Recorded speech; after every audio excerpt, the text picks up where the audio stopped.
Hello and welcome back, or welcome to Josh Oddy YouTube. Today we're going to talk about my recent event and a few of the mistakes that I made in there. And is it actual general mistakes that we all make out on the golf course?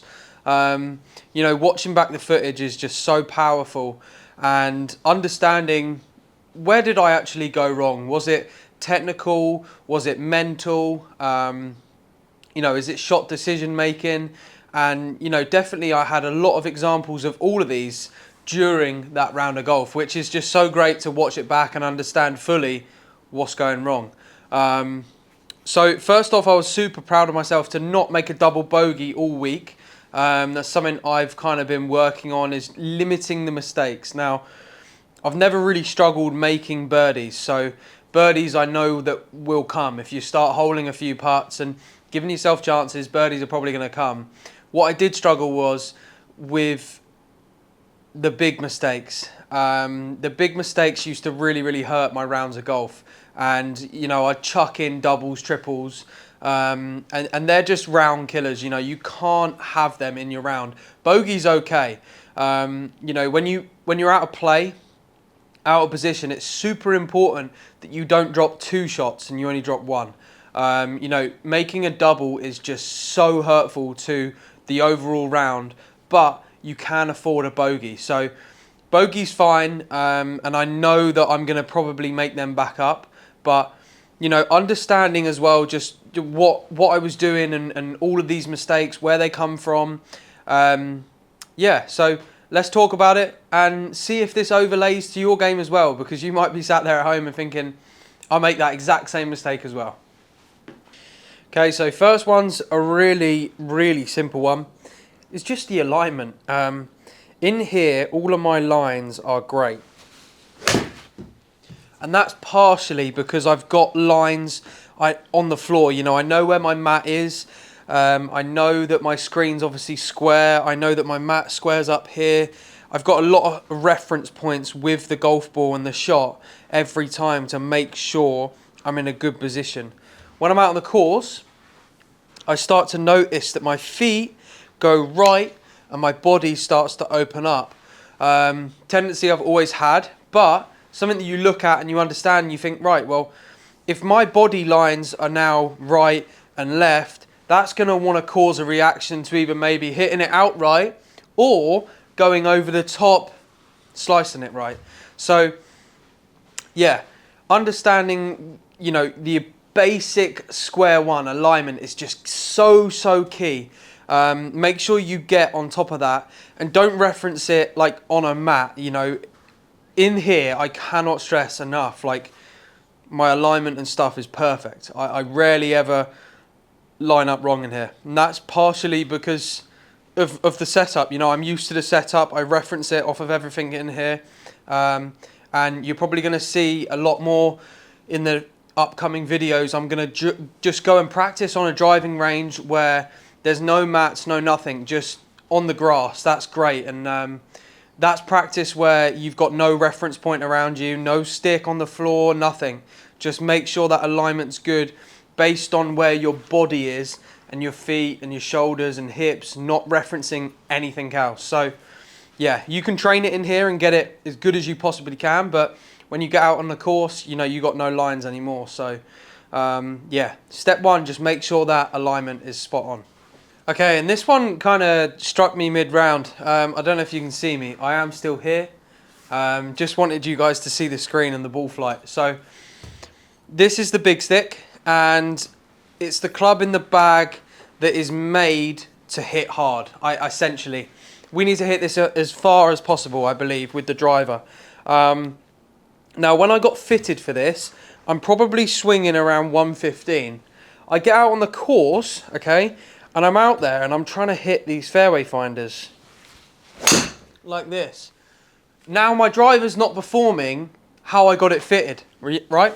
So essentially I'm playing with the wrong driver. If I'm not swinging to how I've been fitted for this driver, how is it going to perform out on the course? So you know, it struck me mid-round. I was like, right, just pretend you're in the sim where you got fitted for it and just hit it hard. all of a sudden, you know, you start hitting these drives longer, straighter, because it's built for that swing.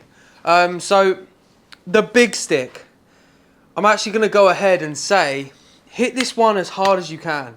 If you've got fitted for that driver, swinging fast, hitting it hard, hitting it as far as you can, as you normally do in the fittings, that's how you got to swing it out on the course as well. So,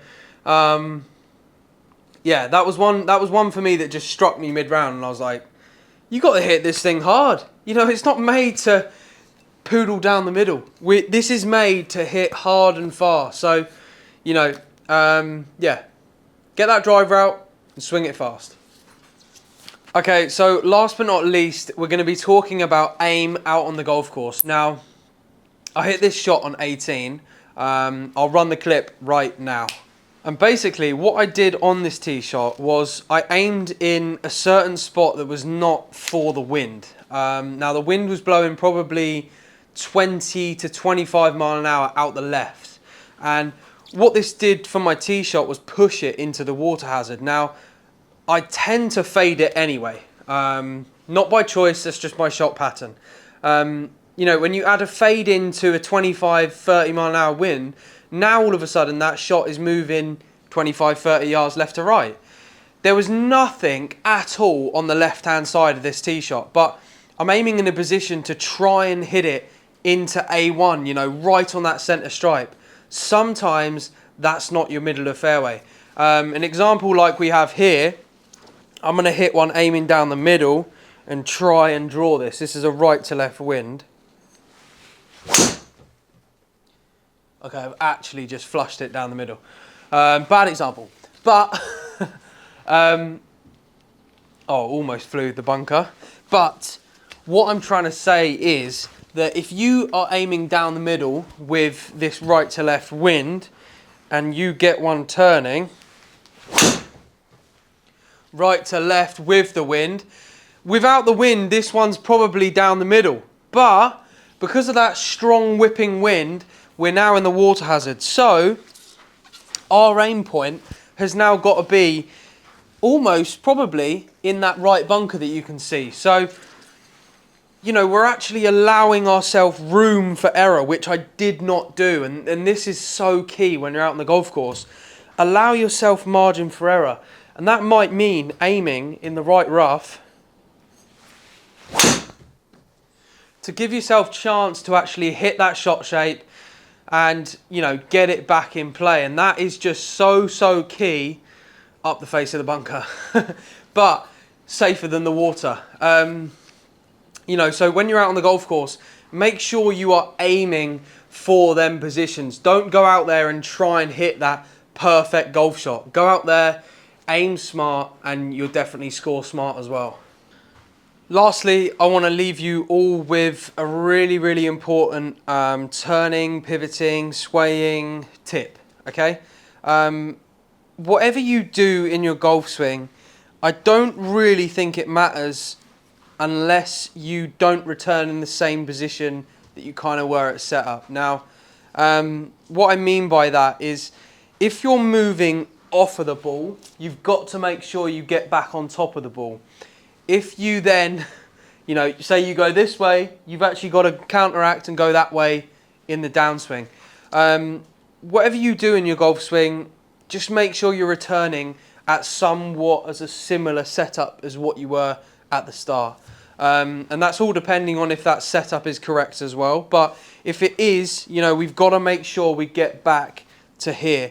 My tendency, what I tend to do is I get a little bit this way and then I don't actually, you know, it's just not a good move. I actually back up too much. And that's why I get that leaky one out right. So for me, you know, I'm just a massive believer in just turning around that centre point. And that's what my coach gets me doing, is actually just turning around this centre point and back here. You know, not much can really go wrong if you're getting that turn correct. So for me, I try and get my neutral set up and I just try and turn around that centre point. And it's sometimes pretty good, you know. I think that's the safest one to use. And I think sometimes when you're shifting off of it, it's hard to sometimes get back to that golf ball when you're all the way back here on the backswing. So yeah, I'll leave that all with you, and hopefully you find that correct pivot for you. You know, you might find that shifting off of it helps, you know, get you a bit more power. I'm not against it, but for me and what my coach tells me, I find myself better when I'm just pivoting around that center point. And my tendency, like I say, is I get a little bit down in the backswing, and then I'm popping up out of it in the downswing. So look, we've all got these flaws in our golf game, whether it be, like I say, mentally, we get out on the golf course and we're just not aiming correctly, with feet and actual, you know, point of aim when we're out there. You know, alignment's just key, like I say, basic step one. And then work out that pivot. You know, that pivot is just such a powerful one. So try turning around that center point. You might lose a little bit of distance, but it's a super consistent pattern that I'd really, really recommend. So if you did enjoy that video, please be sure to leave a like down below. We've got some big stuff coming up in the next week or so. We're traveling out to Switzerland for the esports final at the Omega European Masters. You know, I cannot wait to get back out to Switzerland again and bring my camera, showcase it all, and bring you guys along with me. So thank you very, very much for the support. It means the absolute world. Like and subscribe, and we'll see you all for the next one.